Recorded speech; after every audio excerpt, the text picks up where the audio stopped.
boy who became a tyrant. What kind of child grows up to murder his own son, slaughter thousands, and build an empire on rivers of blood? Meet Ivanov, known to history as Ivan the Terrible, Russia's first tsar, and a man whose name became a synonym for terror. His life wasn't just a reign, it was a descent into madness that left a nation trembling. If you're ready to uncover the shocking truth about one of history's most brutal rulers, hit that subscribe button like this video and share it with your friends to dive into the dark corners of the past. Let's start with a young Ivan, a boy shaped by cruelty and fear, whose early years planted the seeds of a monster. Born in 1530 in Moscow, Ivan IV was thrust into a world of treachery before he could walk. Crowned Grand Prince at 3 after his father's death, Ivan was an orphan by 8 when his mother Elena Glinskaya died, possibly poisoned by scheming nobles, the boyars. Russia's powerful aristocracy treated the young prince like a pawn fighting for control of the throne while neglecting him. Chronicles describe a childhood of horror. Ivan was often left hungry, dressed in rags, and humiliated by boyars who mocked his royal blood. One account tells of Ivan at 6 watching as boyars beat his loyal servants to death in the Kremlin's halls. This wasn't just neglect, it was a crucible of rage. By age 13, Ivan's demeanor was chilling. Described as tall for his age, with sharp features and eyes that burned like coals, he carried himself with a mix of fear and fury. In 1543, he made his first shocking move. He ordered the arrest of Andrei Shwisky, a leading boyar who had tormented him. The 13-year-old watched as his guards set dogs on Shwisky, tearing him apart in a courtyard. This wasn't just vengeance, it was a declaration. Ivan, still a child, was already rewriting the rules of power with blood. Modern psychologists analyzing his early life point to this moment as a sign of trauma-fueled psychopathy, where cruelty became his shield against a world that had betrayed him. At 16, Ivan took a historic step, crowning himself Tsar of all Russia in 1547, the first to claim the title, inspired by the Caesars of Rome.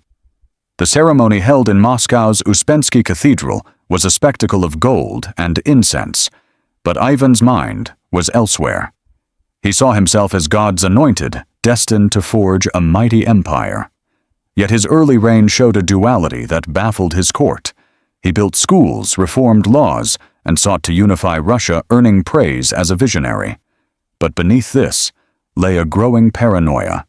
He trusted no one, haunted by memories of boyar betrayals.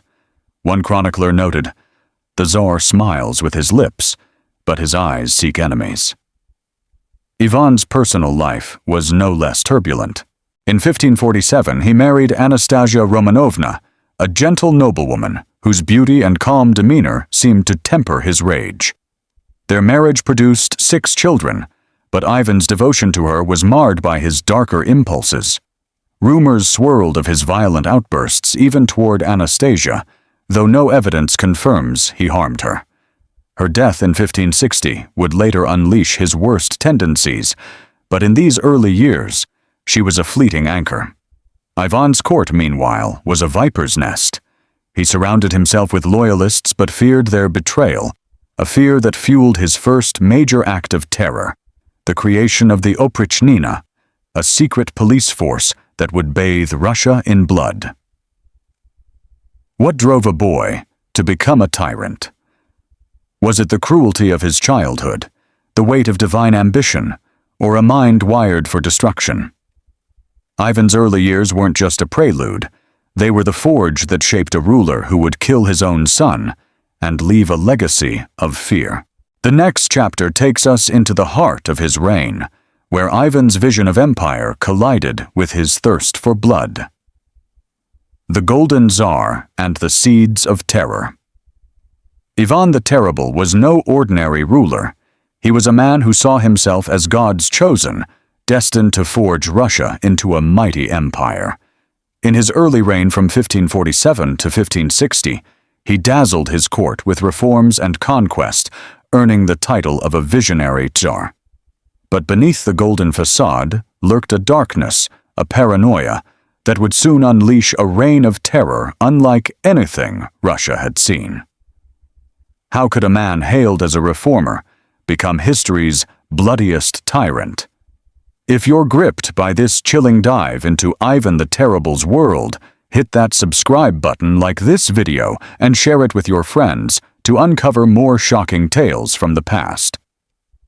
Let's explore the early years of Ivan's rule, where ambition and madness began to collide. Crowned Tsar at 16 in 1547, Ivan IV was determined to transform Russia from a fractured land of warring princes into a unified power. Moscow's Kremlin, with its golden domes and stone walls, was his stage, and he played the role of divine ruler with fervor. His early reforms were bold. He introduced a new legal code, the Sudebnik, to streamline justice, established a standing army, and centralized power by curbing the boyars' influence.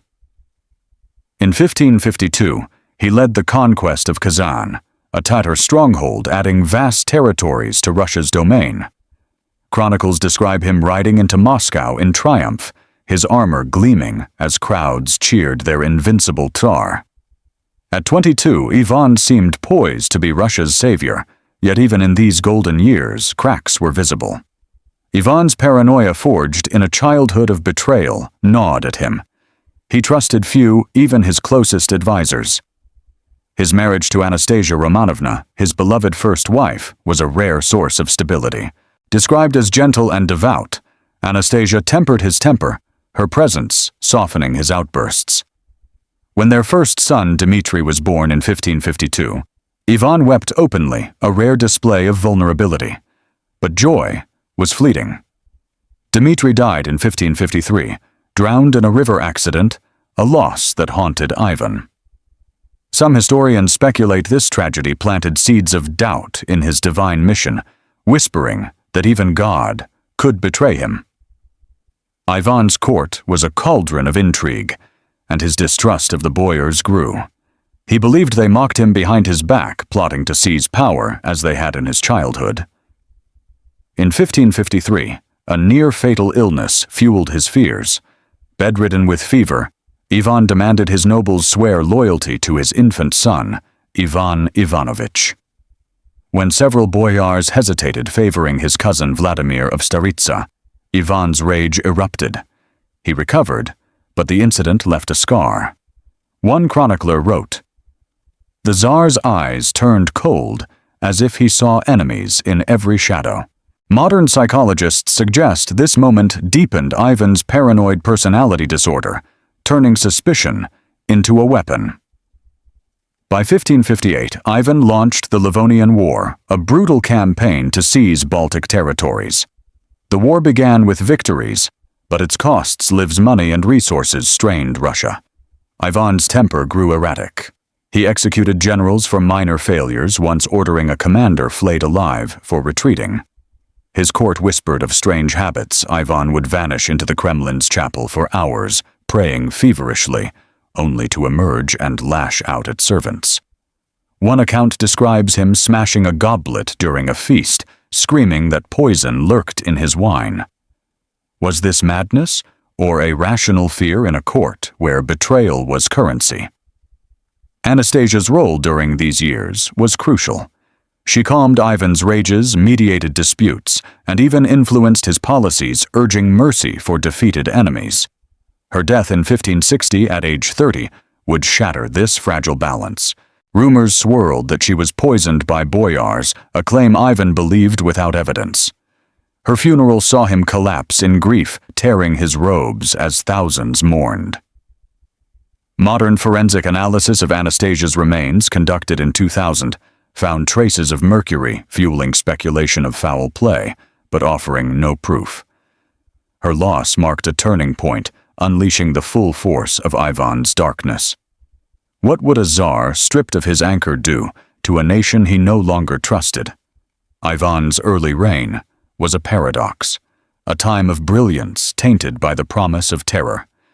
His reforms built Russia's foundation, but his paranoia laid the groundwork for slaughter. The next chapter plunges into the creation of the Oprichnina, Ivan's secret police, and the bloodbath that would define his legacy as the Terrible. The Oprichnina Unleashed. Ivan the Terrible's reign was a house of mirrors reflecting both brilliance and madness. But in 1565 he shattered that illusion with a creation so brutal it turned Russia into a slaughterhouse. The Oprichnina, his secret police force, wasn't just a tool of control. It was a weapon of terror wielded by a tsar who saw enemies in every corner. How could a man who once dreamed of a united Russia become its most feared executioner? If you're hooked on this chilling saga of Ivan the Terrible's descent, hit that subscribe button like this video and share it with your friends to uncover more shocking tales from history's darkest corners. Let's dive into the blood-soaked era of the Oprichnina, where Ivan's paranoia reshaped a nation. By 1565, Ivan was 35, a widower haunted by the death of his beloved Anastasia in 1560. Her loss, which he blamed on boyar poisoners, had unmoored him, turning his suspicions into obsession. The Livonian War, dragging on with mounting losses, fueled his belief that betrayal lurked everywhere. In December 1564, Ivan stunned his court by abruptly leaving Moscow, taking his treasury and holy relics to the remote town of Alexandrovskaya Sloboda. From there, he sent a letter to the Kremlin accusing the boyars and clergy of treason and abdicating his throne. The move was a masterstroke of manipulation. Panicked Muscovites begged him to return, granting him absolute power to punish traitors. Ivan's return in 1565 came with a chilling decree, the creation of the Oprichnina, a state within a state. He claimed vast lands and cities as his personal domain, staffed by a loyal cadre of enforcers, known as Oprichniki. Dressed in black, riding black horses and carrying symbols of a dog's head and broom, signifying their mission to sniff out and sweep away enemies. These men were Ivan's avenging angels. Numbering up to 6 soznerls, they were drawn from minor nobles and mercenaries, loyal only to the Tsar. Chronicles describe them as demons in human form, their faces hidden behind masks, striking fear into villages and cities alike. The Oprichnina's reign of terror was immediate and merciless. In 1565, Ivan ordered the execution of several prominent boyars, their bodies left to rot in Moscow's Red Square as a warning. The Oprichniki didn't stop at nobles, entire towns were targeted. In Tver, a city suspected of disloyalty, hundreds were massacred, their homes burned, and survivors enslaved. One survivor's account, preserved in a monastery chronicle, describes Oprichniki impaling victims on stakes, laughing as blood pooled in the snow. Modern historians estimate the Oprichnina killed tens of thousands between 1565 and 1572, a death toll staggering for a population of roughly 10 million. Ivan's role in the terror was hands-on. He didn't just issue orders, he reveled in the violence. At Alexandrovskaya Sloboda, his fortified retreat, he created a macabre court, dressing as a monk, and holding mock religious services that ended in orgies of torture. One chilling tale recounts Ivan personally drowning a nobleman's family in a frozen river, accusing them of plotting against him. Modern psychological analysis suggests this behavior reflects a sadistic streak, possibly exacerbated by mercury poisoning from medicines used to treat his ailments, which could have heightened his paranoia and aggression. The Oprichnina wasn't just about punishment, it was about control. Ivan used it to dismantle the boyar class, seizing their lands and redistributing them to his loyalists. This reshaped Russia's social order, centralizing power in a way that foreshadowed modern autocracies. Yet it came at a cost. The terror alienated even Ivan's supporters, and the Livonian War faltered as resources dwindled. Peasants fled Oprichniki raids, leaving fields fallow and sparking famine. One chronicler wrote, "The Tsar's justice is a plague devouring the land he claims to save. For those who suffered, the Oprichnina was a nightmare. Families were torn apart, villages razed, and survivors left with scars both physical and emotional. Anastasia's memory, once a tether, faded as Ivan remarried first to Maria Temryukovna, a volatile Circassian princess who died in 1569, possibly poisoned. His court whispered of Ivan's growing instability, but none dared confront him. What would happen when the Tsar's paranoia turned inward, targeting his own family? The next chapter takes us to the heart of Ivan's darkest act, the murder of his son, and the unraveling of his empire. The murder that broke a dynasty. Ivan the Terrible's reign was a tapestry of blood and ambition, but in 1581 he committed an act so horrific it would echo through history as the ultimate symbol of his madness. The murder of his own son, Ivan Ivanovich, wasn't just a personal tragedy. It was a blow to Russia's future, a moment where the Tsar's paranoia turned on the one person he should have protected. How could a father anointed by God strike down his heir in a fit of rage? If you're gripped by this chilling descent into Ivan the Terrible's darkness, hit that subscribe button like this video and share it with your friends to uncover more shocking tales from history.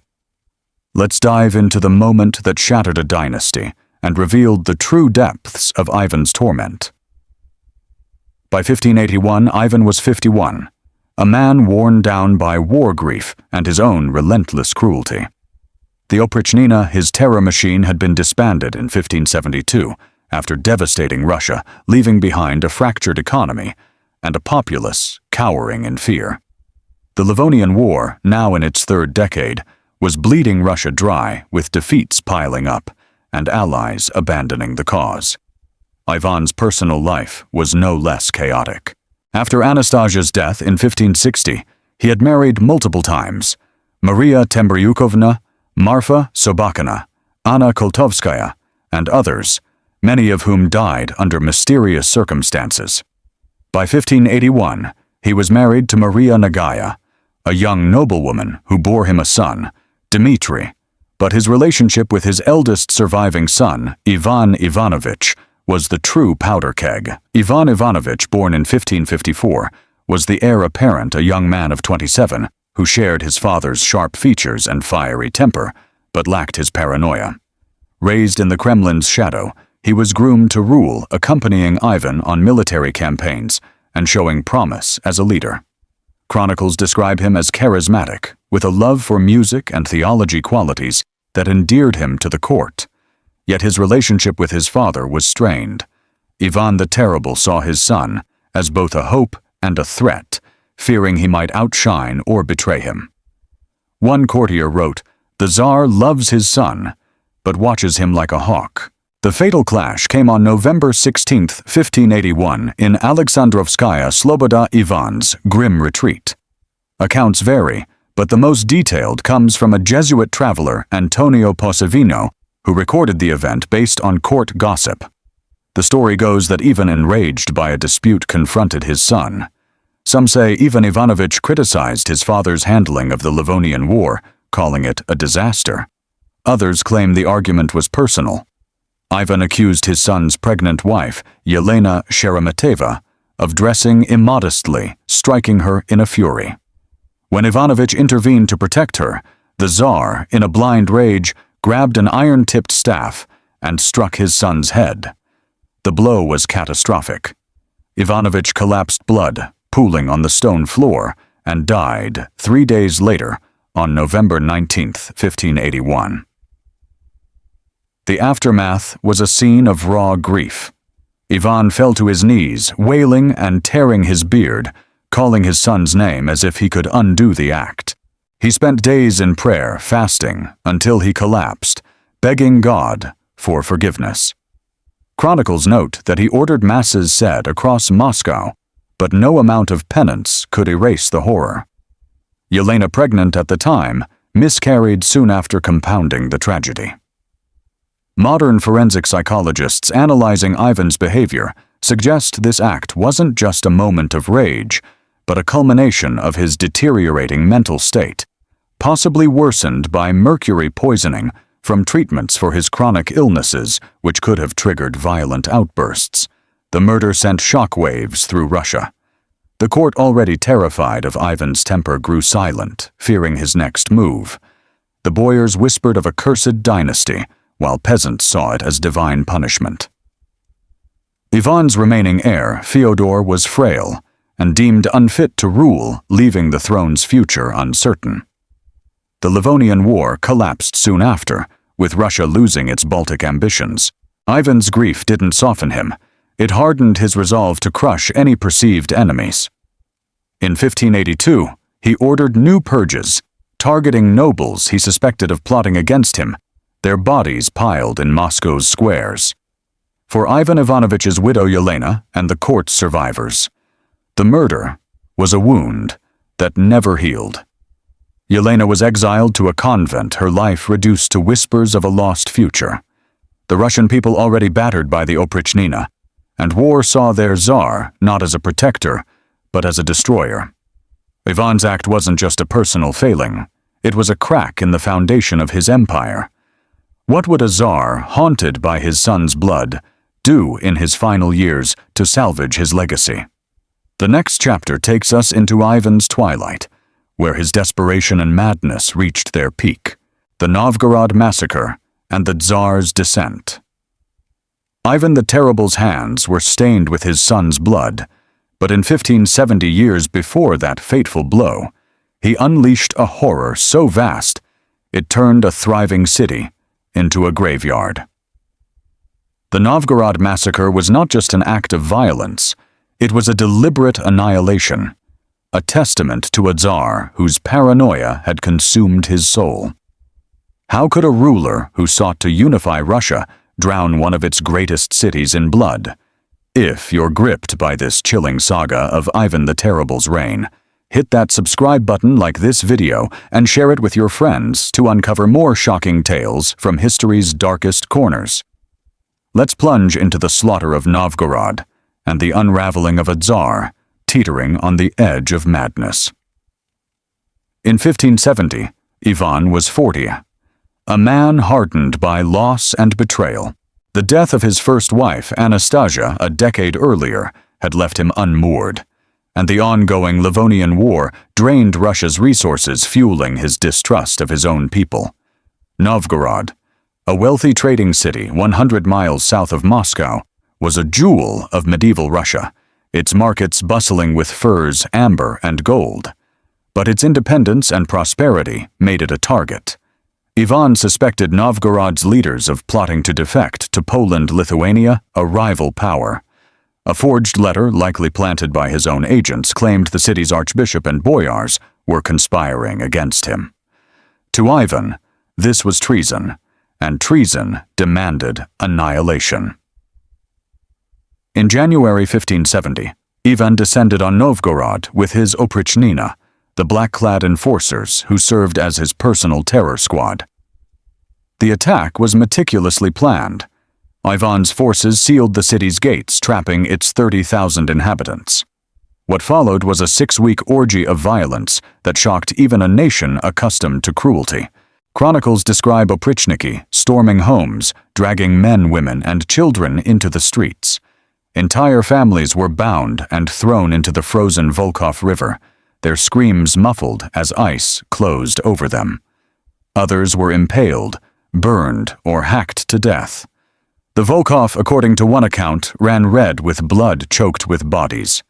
Ivan himself was no bystander. He rode through Novgorod's streets, his face a mask of cold fury, directing the slaughter. He targeted the clergy, accusing them of disloyalty, and ordered Archbishop Pimen stripped and paraded through the city like an animal before his execution. Monasteries were looted, their treasures carted to Moscow. Modern estimates suggest 15,000 to 60,000 people died, nearly half the city's population. Survivors were left to starve amid burned ruins, their wealth confiscated to fund Ivan's wars. One chronicler wrote Novgorod was a city no more but a tomb. The massacre wasn't just about punishment, it was a message. Ivan saw himself as God's judge, purging Russia of sin. Modern historians like Isabel de Madariaga argue the Novgorod campaign reflects Ivan's messianic complex, a belief that he alone could cleanse his empire.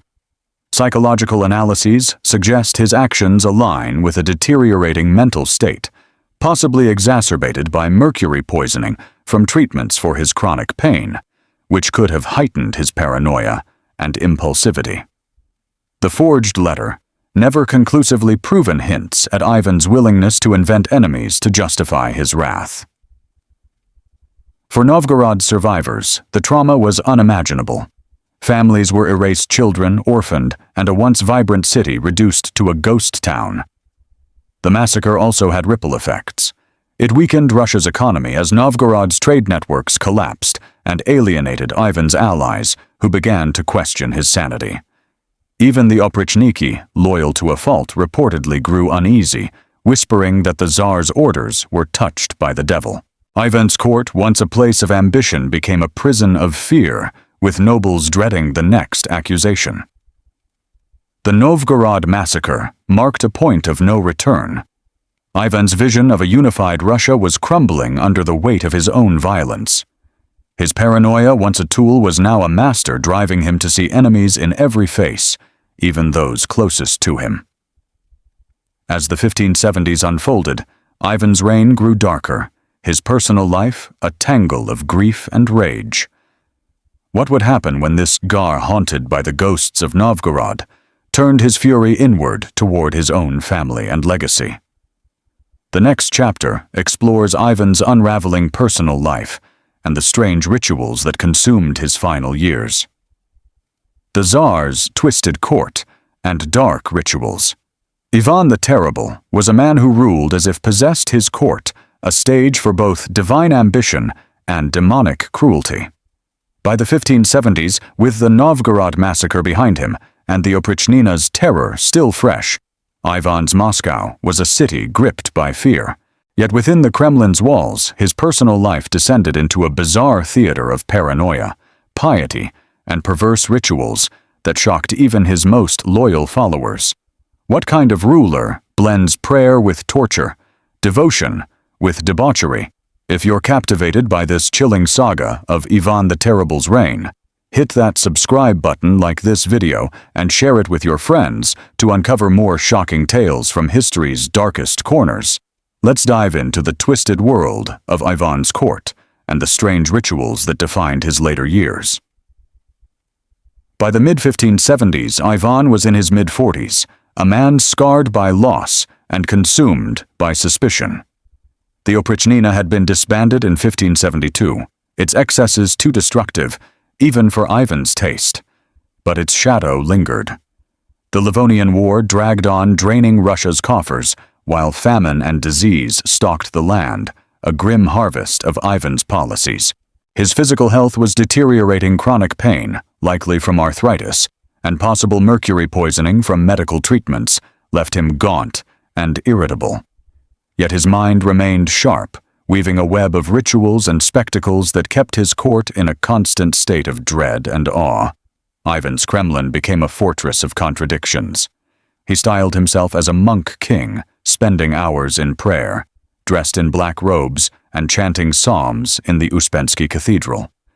Yet these displays of piety often ended in violence. Chronicles describe him emerging from prayer to interrogate nobles, accusing them of treason on a whim.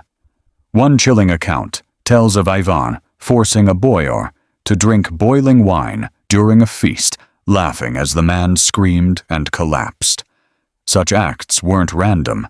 They were performances designed to remind his court that he was both God's chosen and a force of terror.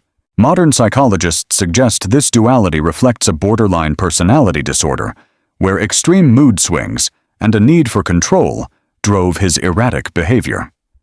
His personal life was equally chaotic. After the death of his second wife, Maria Temryukovna, in 1569, Ivan married repeatedly Marfa Sobakina in 1571, who died weeks later. Anna Koltovskaya in 1572 exiled to a convent, and others, some of whom vanished from records. By 1575, he was married to Anna Vasilchikova, a minor noblewoman whose fate remains murky. Historians speculate Ivan's rapid remarriages were less about love and more about asserting dominance, each wife a pawn in his quest for control. His surviving children, Fyodor, his frail heir, and Dmitri, a toddler by Maria Nagaya, lived in his shadow, their safety never guaranteed. Ivan's treatment of his family was a microcosm of his rule devotion laced with danger. The most bizarre chapter of this period was Ivan's abdication stunt in 1575. In a move that stunned Russia, he declared a Tatar noble, Simeon Bekbulatovich, as Grand Prince of all Russia, stepping down to live as a humble subject in Moscow. For a year, Ivan bowed to Simeon, calling him Lord, while secretly retaining power. Chronicles describe this as a grotesque jest, with Ivan mocking his court's loyalty by forcing them to serve a foreigner. Some historians see it as a test designed to expose disloyal nobles. Others view it as a sign of mental instability, a game played by a czar, unhinged by power. Modern analysis leans toward the latter, suggesting Ivan's need for theatrical control was a symptom of narcissistic personality disorder. Ivan's court also hosted dark rituals that blurred the line between piety and perversion. At Alexandrovskaya, Sloboda, his retreat, he held mock religious ceremonies, dressing Oprichniki as monks, and staging trials where victims were tortured to confess sins. One account describes a banquet where Ivan forced nobles to eat spoiled meat, claiming it was a test of loyalty, while Oprichniki beat those who refused. These rituals weren't just cruel, they were a twisted liturgy with Ivan as both priest and executioner. A 2023 psychological study posits that such acts were Ivan's attempt to externalize his inner turmoil, projecting his guilt and fear onto his victims. For those in Ivan's orbit, life was a nightmare. Servants lived in terror of his whims, while nobles wore forced smiles, knowing a wrong word could mean death. The Russian people, burdened by war and famine, whispered of a czar cursed by God. Ivan's rituals, meant to assert control, only deepened the chaos, alienating even his loyalists. As the 1570s gave way to the 1580s, Ivan's empire teetered, and his own demons closed in. What would happen when the Tsar's paranoia turned on the one person he couldn't afford to lose his heir? The next chapter revisits the murder of Ivan Ivanovich and its devastating aftermath. The Tsar's fragile heirs and a nation on the brink. Ivan the Terrible's reign was a storm of blood and ambition. But by the late 1570s, the cracks in his empire were widening, and his family bore the scars of his madness. Having killed his heir, Ivan Ivanovich, in 1581, Ivan was left with two surviving sons, Fyodor frail and unfit to rule, and Dmitri a young child whose future was uncertain. As Russia teetered under the weight of war famine, and Ivan's paranoia, his obsession with securing his dynasty, drove him to desperate acts that shocked even his hardened court. How could a czar, haunted by his own violence, hope to preserve a legacy built on terror? If you're gripped by this chilling saga of Ivan the Terrible's unraveling, hit that subscribe button, like this video, and share it with your friends to uncover more shocking tales from history's darkest corners. Let's dive into Ivan's frantic efforts to protect his heirs and the chaos that threatened to consume his empire. By 1581, Ivan was 51, his body ravaged by illness and his mind tormented by guilt over his son's death. The murder of Ivan Ivanovich was a wound that never healed. Chronicles describe him wandering the Kremlin at night, muttering apologies to his dead son's portrait. His health was crumbling. Mercury poisoning used to treat his chronic pain likely worsened his mental instability, causing mood swings and tremors. Yet Ivan remained fixated on his dynasty. His surviving sons Fyodor and Dmitri were his last hope to preserve the Rurikid line, but both were vulnerable in a court rife with intrigue and a nation battered by his policies. Fyodor, born in 1557, was 24 in 1581, a gentle, devout man, nicknamed the Bell Ringer for his love of church bells. Unlike his fiery father, Fyodor was timid, physically weak, and intellectually limited, possibly due to a congenital condition or the stress of growing up under Ivan's shadow. Court records describe him as more monk than prince, uninterested in governance. Ivan, aware of Fyodor's frailty, alternated between coddling and berating him, once publicly humiliating him for failing to memorize a military strategy. Modern historians suggest Ivan's treatment of Fyodor reflects a mix of paternal desperation and frustration, knowing his heir was ill-suited to rule a fractious empire. Dmitry, born in 1582 to Ivan's seventh wife, Maria Nagaya, was an infant, his legitimacy questioned by nobles who viewed Ivan's multiple marriages as sacrilegious.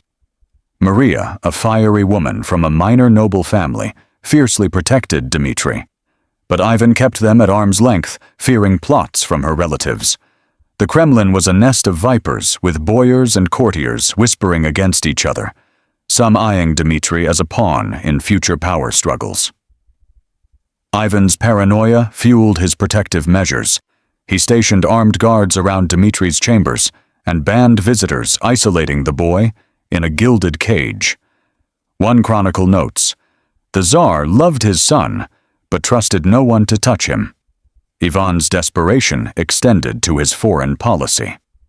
The Livonian War, a 25-year disaster, ended in 1583, with Russia's defeat ceding Baltic territories to Poland, Lithuania, and Sweden.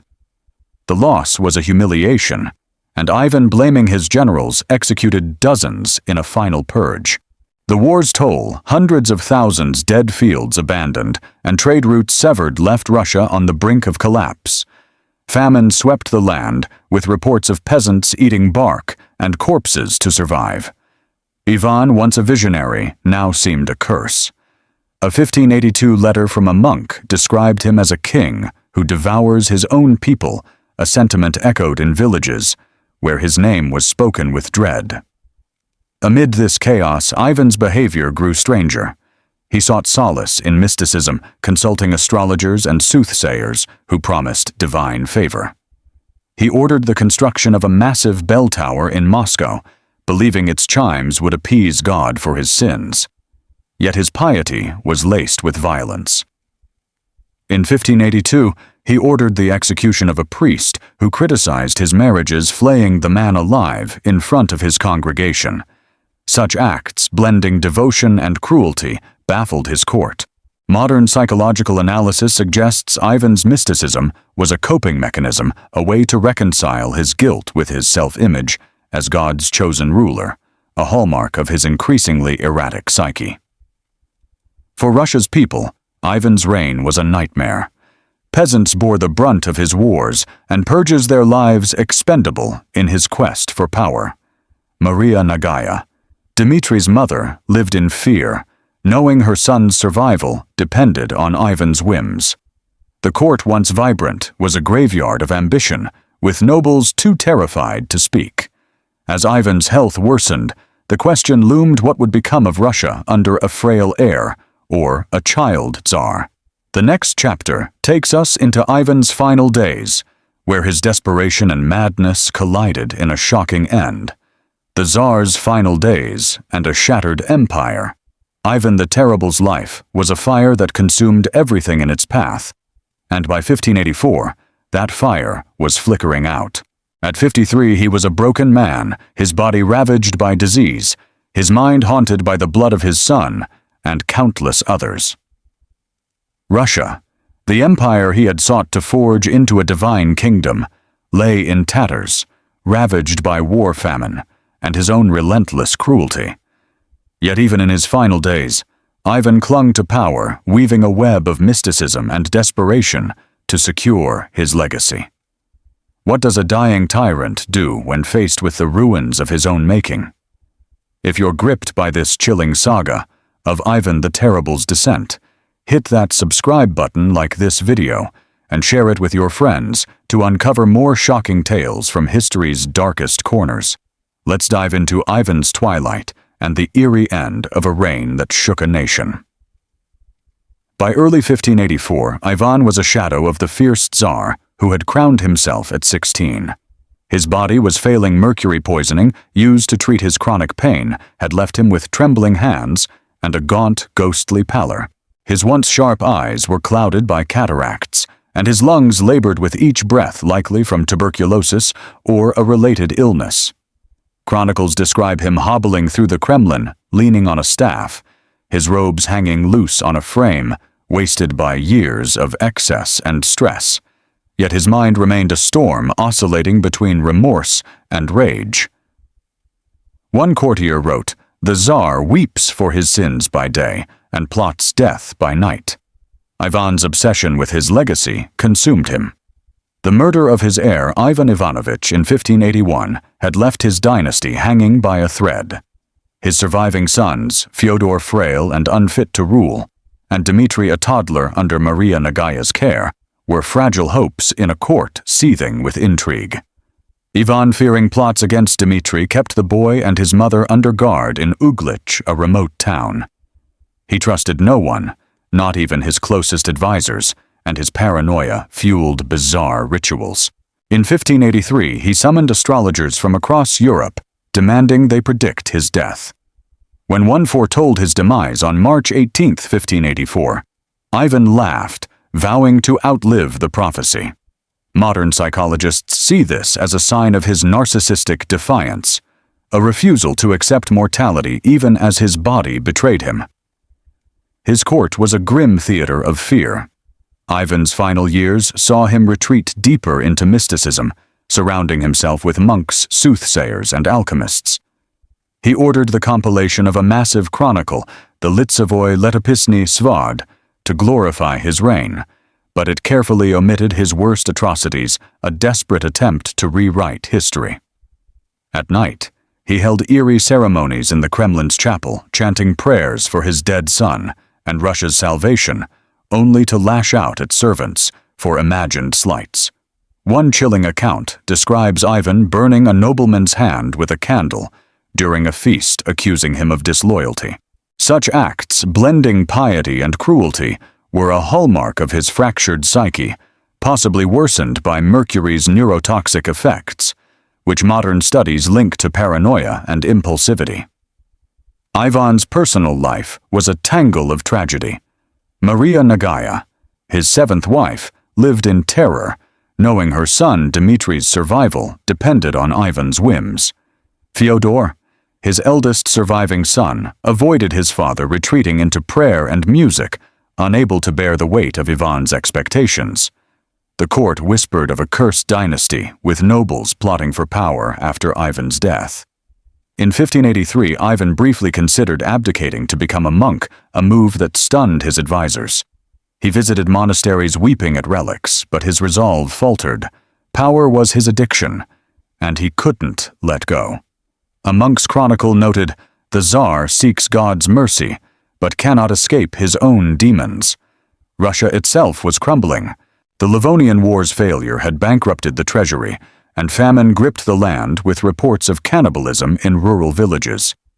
Ivan's purges had decimated the boyar class, leaving a power vacuum that threatened chaos. Peasants burdened by taxes and Oprichnina raids fled to the frontiers, weakening the economy. Ivan's vision of a divine empire was a mirage, replaced by a reality of suffering. One foreign envoy wrote in 1584, "Russia is a land devoured by its own king." For the people, peasants, nobles, and clergy, Ivan's reign was a nightmare, their lives expendable in his quest for control. As March 18, 1584 approached, Ivan grew increasingly erratic. He played chess obsessively, a metaphor for his need to control every move. On the prophesied day, he collapsed after a game dead from a stroke or heart failure, fulfilling the astrologer's prediction. His death was both a relief and a terror. Russia was free of its tyrant, but what would follow? The next chapter unveils Ivan's death and the chaotic legacy he left behind, a shadow that would haunt Russia for centuries. The death of a tyrant and a legacy of chaos.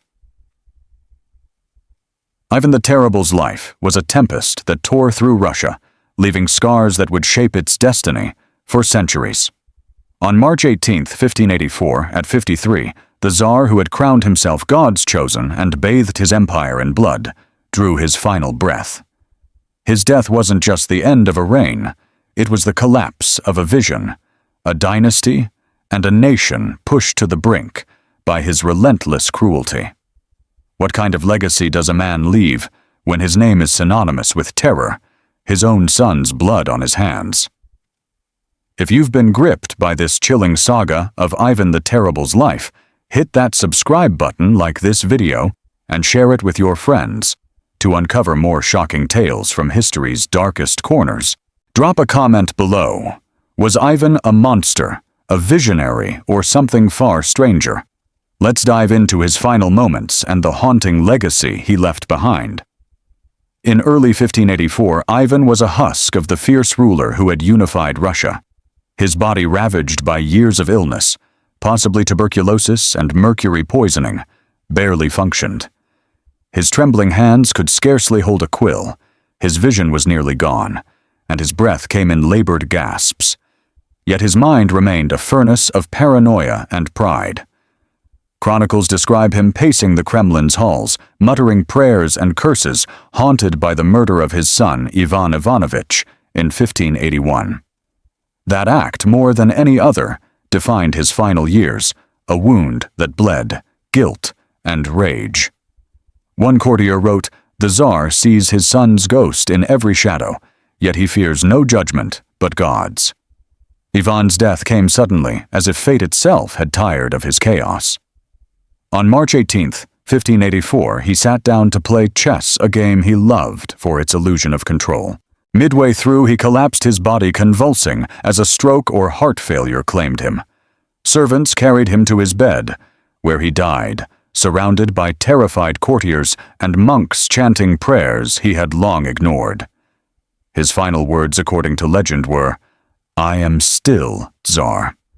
True or not, they capture his refusal to surrender power even to death. His body was laid in state in the Uspensky Cathedral, but few mourned. Moscow whispered of relief, tempered by fear of what would follow.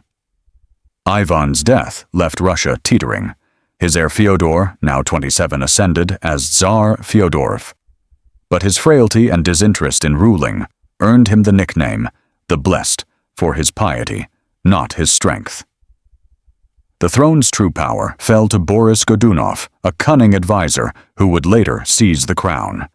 Dmitry, Ivan's youngest son, was only 2, exiled with his mother, Maria Nagaya, to Uglich. His mysterious death in 1591, possibly murder, possibly an accident, sparked the time of troubles, a decade of chaos that nearly destroyed Russia. Ivan's purges, wars, and economic ruin had gutted the nation, leaving a power vacuum that invited invasions and rebellions.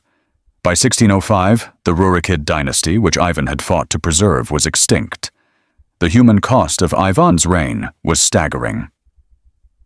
The Oprichnina's massacres, the Novgorod slaughter, and the Livonian War's toll claimed tens of thousands of lives, perhaps more. Peasants starved in famines worsened by Ivan's policies, while nobles lived in terror of his whims. Maria Nagaya, Dmitry's mother, endured her son's death, and exile her life a footnote to Ivan's cruelty. The boyars decimated by purges left a fractured elite unable to unify Russia. Modern historians estimate the population dropped significantly, with some regions losing half their people to violence or flight. Ivan's dream of a divine empire became a nightmare for those who lived through it. Yet Ivan's legacy is more than destruction. His reforms centralizing power, creating a standing army, and expanding Russia's borders laid the foundation for its future as a global power. His title, Tsar of all Russia, inspired centuries of imperial ambition. But his methods, terror, paranoia, and unchecked power, set a grim precedent for Russian autocracy. Modern scholars like Robert Payne call him a prototype for modern tyrants, his tactics echoing in 20th century dictators. Psychologically, Ivan's life reads like a case study in trauma and power, his childhood betrayals fueling a paranoia that consumed him. A 2023 ex-post described him as Russia's original supervillain, building an empire on fear. Ivan's story forces us to confront a brutal truth. Absolute power corrupts, but it also creates. His vision unified Russia, yet his cruelty fractured it, leaving a legacy of both strength and suffering. His name, the Terrible, is less about horror than awe, a man who was both godlike and monstrous. The ghosts of Novgorod, his son and countless victims, linger in his shadow, reminding us that history's giants often stand on the bones of the forgotten. If this tale of Ivan the Terrible shocked you, subscribe to Weird History Unveiled, like this video, and share it to spread these chilling stories. Comment below. Is Ivan a monster, a visionary, or a product of his time? What historical figure should we uncover next?